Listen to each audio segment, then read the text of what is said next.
நம்ம அரசியலுக்கு வர்றதுக்கு முன்னாடி அட இவரெல்லாம் வரமாட்டாரியா, அவரே வரல இவரே வரல, இவருங்க வர போறாரு அப்படின்ட்டு நிறைய பேர் ஜோஷியம் சொன்னாங்க.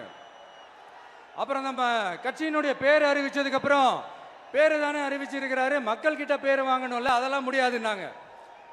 அப்புறம் ரொம்ப முக்கியமா மாநாடுலாம் எவ்வளவு பெரிய விஷயம், அதெல்லாம் இவர் ஒத்தால எப்படி பண்ண முடியும், சும்மா பக்கத்தில் புஷியானதை வச்சுக்கிட்டு மாநாடுல எப்படி நடத்தி காட்ட முடியும், அதெல்லாம் அவங்களால முடியாது.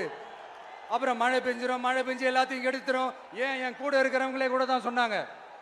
அதுக்கப்புறம் என்ன நடந்துச்சுன்னு உங்க எல்லாருக்குமே தெரியும். இப்ப புதுசா ஒண்ணு சொல்ல ஆரம்பிச்சிருக்கிறாங்க. அது என்னடானா, ஆட்சியை பிடிக்கிறதெல்லாம் அவ்வளவு ஈஸி இல்லை இல்லையா.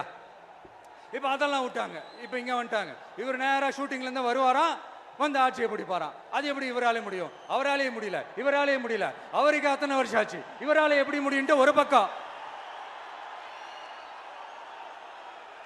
இன்னொரு பக்கம் கூட்டம்லாம் ஓகே தான், அது எப்படி ஓட்டா மாறும் அப்படின்றது இன்னொரு பக்கம். இப்படி கதை, திரைக்கதை, வசனம், இயக்கம், பாடல்கள்,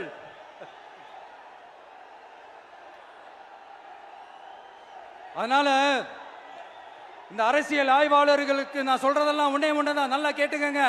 இந்த விஜய் ஏதோ இந்த பல லட்சம் பேர் கூடுற கூட்டத்தில் மட்டுமே இருக்கிறாரு அப்படின்னு மட்டும் தப்பு கணக்கு போட்டாதீங்க.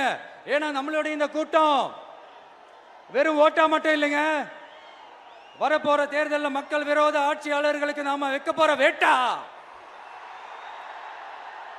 நம்மளை கோட்டைக்கு அனுப்ப போற ரூட்டா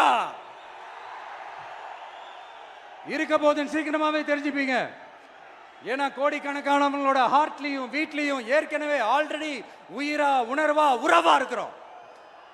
பிளே ஸ்டோர் மற்றும் ஆப் ஸ்டோரில் இருந்து பாலிமர் செயலியை QR கோடு மூலம் பதிவிறக்கம் செய்யுங்கள். செய்திகளை உடனுக்குடன் பெறுங்கள்.